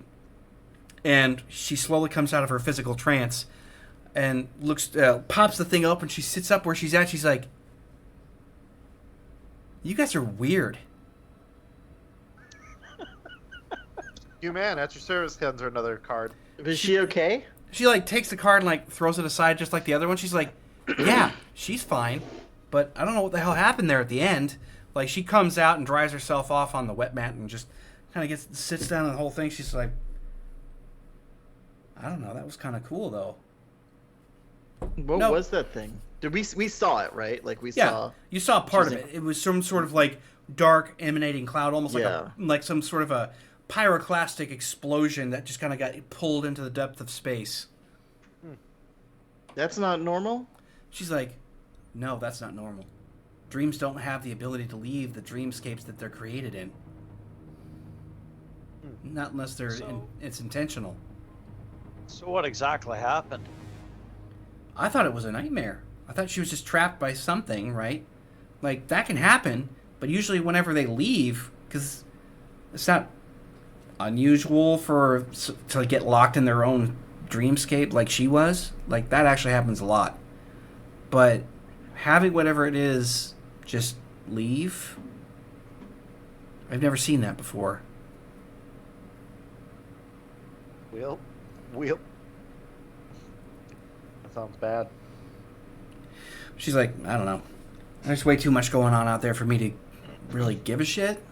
Cool. I mean, if you guys want to do anything else in the future, you can just let me know. She's like, walks with a towel around her, from underneath her shoulder. She's just kind of like, was there something else? No, I think that seems about right. Okay, then. You can leave now. She goes back over to her table and takes a seat. You get a call from Brenner. It kind of rings up multiple people at once. Yeah. But when you tap your smart braces, it's like, yeah, Brenner hits up for, like, on speaker for everybody. It's like, she's awakening. It worked. It's slow. And there's something else. Some presence left her body at the same time that she awoke. We're on our way back. It'll be a few hours. See you shortly, then. And you just... I could portal us. It's just... I hear from behind you, she's sort of like, really? Like that, she kind of leans off to the side. What do you mean by that? Like, keenly interested all of a sudden when she didn't have a crap about you before. I think we'll take a nice, what is it again? Oh, yes. Donnie, what's the vehicle? He's like, Donnie, what's the vehicle I need to order? A jumper. Could you show me how? Jumper. Yeah, she's like, do the portal thing. Like, she's weird, for sure. Danny's gonna do a card trick for her. He's just gonna like, oh, I meant this, and he's gonna just like sleight of hand. And he's just like, she's like, yeah, never mind. Like that. It just kind of goes back to her. All right, so you leave her apartment and you head on out. Do you attempt a portal in this case or no? Do you guys think we should try to portal back or just go slow? We're good. We're good. Yeah. We're fine. I think both Hugh and Malcolm like need eyes. It's like, nope. Danny's like still like, I haven't healed myself up like on the character sheet, so I'm just like, he's still kind of like, oh yeah, he's still hurting. Last attempt to heal Barnaby, where he like got wrecked himself. Yeah. Well, yes, congratulations. The one moment in this entire campaign that Hugh and Malcolm agreed on something. Yeah. Right? A little scary. Little scary. Being honest. It's like 3 men and a baby. You, Hugh, Malcolm, and Barnaby trying to raise Danny in this tough world. All right. Well, you all head back to the penthouse, which doesn't take long. It's only the few hours that you were talking about. It's about 2.5 from where you are now. Sleep. Yeah. He's gonna definitely try to dream walk while he's sleeping. So he's gonna like. Well, there's not a lot of conversation that happens over that 2.5 hours that's of note, but you arrive at the penthouse, landing at the mid-dock, and you come into the apartment. It's really, really late. Of course, Tiberius, Danny's father, just kind of looks over and checks, like, sleepily from the inside of his room when everybody comes in. He just kind of nods his head and goes back into bed. But you can see that Silva's just kind of sitting there. She looks really weak. Like, she's not really sure. How long was she out? Let's see. I think you guys hit... When you got back from using the World Shunt, it was at least a day or two back. Maybe a little more. Yeah. So she's been out for a while. A few days now. She hasn't eaten anything or whatever in, a few days. Yeah. But she's just looking a little weak. She's got a cup of something warm in her hand. She's, like, looking up at everybody else. She's like, how did you do that? Like, just looking at everybody. You know, not usually her. She's not in her usual bunk attire with like the leather coat. Vix is passed out on one of the recliners in the same room. Vix. Yep. But she's like trying to keep herself together, and Brenner's just kind of like, "How did you manage?" We found someone. Yeah, Dreamwalker. Well, it seems that you found someone who's got an extraordinary level of skill. She was weird. Either way, successful. And so she's like, "Can we hammer something down here? I think something jumped in my head, and I did something strange, like trapping myself. I now realize that I was the one that did it, but I don't know why I did that. It was... Somebody was there, and he said he wanted help, and then it got really weird after that." Sounds like the entity that kind of hitched a ride with you on our way back from Avalon, right? She's like, "From Avalon? What? I didn't have anything from Avalon." Oh, you don't remember that? After we got back through the thing, Hugh saw something. I mean, I remember touched it. I remember feeling like shit after we got back home, but there was nothing in Avalon that I remember. Maybe No, hitched a ride on our way back from Avalon. Yeah, in the transit. She's like, "I don't know. I don't know if it was in transit or if it happened when we got back. I just know that I didn't feel good, and then I passed out, and I hurt a lot. Like we'd been through a bunch of fighting or something." Brenner told me that there was... He's like looking at Brenner, who actually still looks pretty banged up, having been in that scrap. And she's like, "Apparently there's some pretty bad shit that happened after I passed out." Yeah. She wasn't here for when the clerics attacked us, huh? She was during that point, but out, like unconscious. Yeah. She was not here. Like she was not present. Correct. So the clerics attacked us, and was it Brenner? Brenner was the one that saved. Brenner saved Silva by covering her over during the heaviest part of the fighting. Who killed the cleric? Barnaby killed Alan. Yeah. So that's what he's relaying. And Malcolm did his like zoom, zoom, pulled them out. Yep. She's like, I get all of that, but I don't understand what happened to me. This is really fucked up. And she just kind of looks at everybody else like, what is it with this? Everywhere we go, everything we do, it always winds up being some kind of weird fucked up thing. Like that she just puts the cup down and walks into the kitchen. I think something escaped or something. Like whatever it was felt bad. Well, the Dreamwalker lady said that because she had like a monitor we could kind of see, but not really. But she said something got out. Silva just nods her head. She got you to bring down the dome. Yeah, maybe I don't know what that was. Maybe you kind of created that to keep whatever it was in from getting out. But I don't know what that means, that it got out. I don't know what out is. I don't know either. All I do know is that it felt like I was being hunted by something on the inside of that. And whoever it was that asked me for help at the start just kind of vanished. And then this nasty, evil cloud just started crashing through everything and chasing me all the time. I don't even know how long I was in there. Apparently I was down for 2 or 3 days. She's like... Yeah. It felt like weeks. She just looks at everybody else. She's like, "Well, thanks for getting me out anyway." Glad to have you back. I'm really hungry. She's like leans up against like the table in the kitchen there where, you know, she's kind of like sits there at this point. Brenner just kind of looks around and brings everybody in close while she's just kind of sitting and relaxing. I don't know exactly how to explain this, but whatever had a hold of her was something that I felt almost in a familiar way. It was magic. I'm certain of that. Did you see something in person when she woke up? He just shook his head like, nothing physical. It was something of the occult. I'm deadly certain that there was some kind of force or some entity responsible for her entrapment, or at least causing her to react and entrap herself by accident. And now it's loose. out. And I don't know exactly what it was, but if anything else, these kinds of entities have a tendency to haunt the people that they find themselves connected to, which means that she's not out of the woods yet.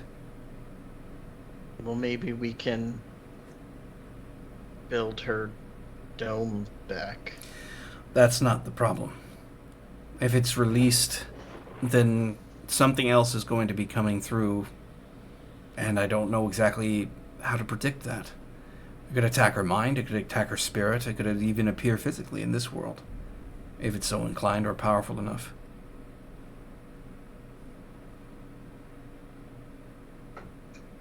I'm gonna go to bed. Wise decision. It's just Danny's just like, yep. Yeah, it's been a long day. I Yeah. think I'm gonna hit the hay too. And it's like, he just nods his head, it's like, good enough. Thanks for staying with her. He just looks back, he just gives you a bit of a smirk, he's just sort of like, of course. I like that. Get rest. You'll need it. Yeah, it's nearly to the point where Malcolm is going to want to hit the hay as well, because Don's only an hour or two out. Oh, Danny's gonna give the napkin that he was doodling on to Brenner and just be like, hey, I made this when I was kind of half lucid. I don't know if it is anything, but I'd love to talk in the morning and see if this is anything cool that I made, or if it's just doodles. Because he was, he was aware that like he needs to kind of create his own style of writing glyphs and runes and all that. Yeah. Going just off of Brenner's style. So he was trying to like, if I just let my mind wander while I'm doing this, like, will I naturally connect with something? So he just thought, he was like, so basically to Brenner, it looks like Danny's just giving him a crumpled up napkin with like blueberry sauce on it or whatever. But well, he takes it and he's it just means like, something to Danny. yeah, he just takes it and he opens it up and he actually raises an eyebrow, being somewhat interested in what's going on with it. And he's just like, I'll look it over. Sleep. And sort of encourages you to get some rest. When he's looking at the rest of you, who are still up, because I think Hugh's gone to bed, so has Danny, and I think Malcolm, you're probably headed out, or are you just going to wait? Oh, he's gonna go out, but he's listening, because he's always listening. Always listening. Yep. When you're listening to what's going on there, because of course you don't necessarily like sleep right away. It's kind of like a little bit of a ritual, Malcolm, whenever you're like getting prepared to take your sleep during the daytime. You hear something kind of in the other room. It's Silva and Brenner having a conversation because the door is still kind of open.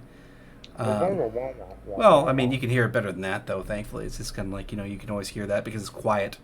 There's a lot of soundproofing in these penthouses. But you can just hear them having this conversation.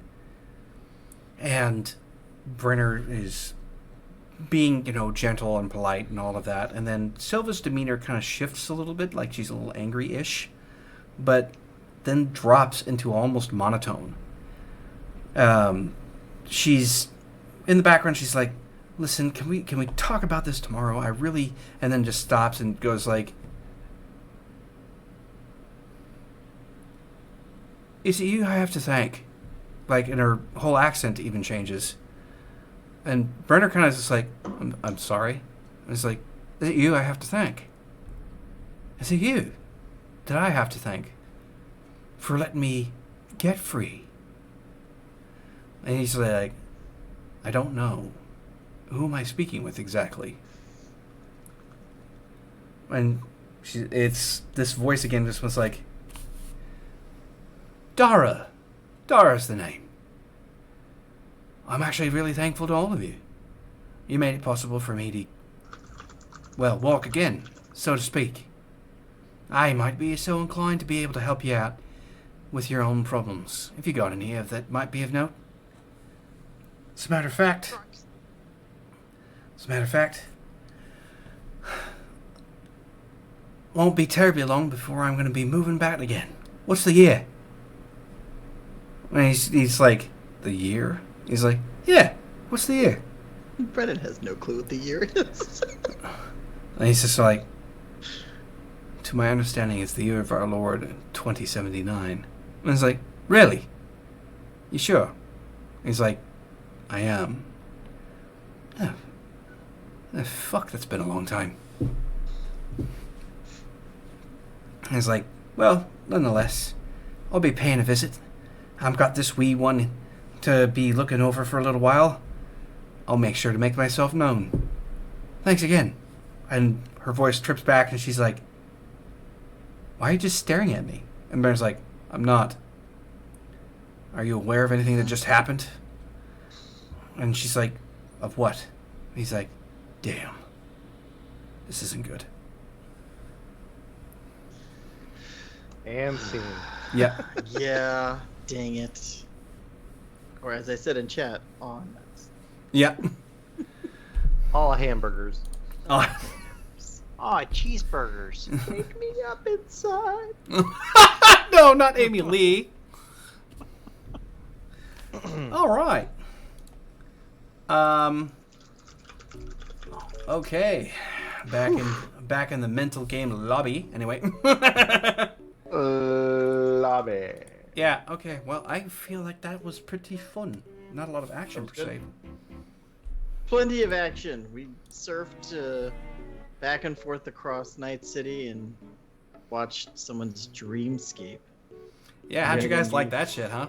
Right? Yeah, that was cool. Freaky. Thanks to all the folks that rated us. I hope we were able to stick Adventure around, Archive. get something fun. I went and followed Adventure Archive just to be aware, because it looks like they were streaming about 2 hours before us. So Yeah. Unfortunately, the Thursday streams are a little shorter, but there is an every other week stream that hits Sundays. And it's going to be a lot more of this for an extended period of time, pushing closer to anywhere between 5 and 8 hours at a whack. So, Whack. yeah. So those are the ones to look out for. And then, of course, I'll be picking back up my streaming schedule a bit more this upcoming week, so that'll kind of improve things. We kind of slipped again, fellas. We're decked down to 99. So if any of y'all are like enjoying what you saw, please follow. That'd be helpful. It helps keep me going, and I can do more of this. The better off I get with it. So, yeah. I hope if you're everybody interested has a in good the night. game that we're playing, check out our website, ShadowsRPG.com. Yeah. It's our own creation. Yeah. I'm working on it for Using some anybody time now. else's system. The 3-year anniversary is coming around the corner. Yeah. So, all right then. I will bid everyone adieu and have a good night. And roll those D19s. Yeah, right. Evening, y'all.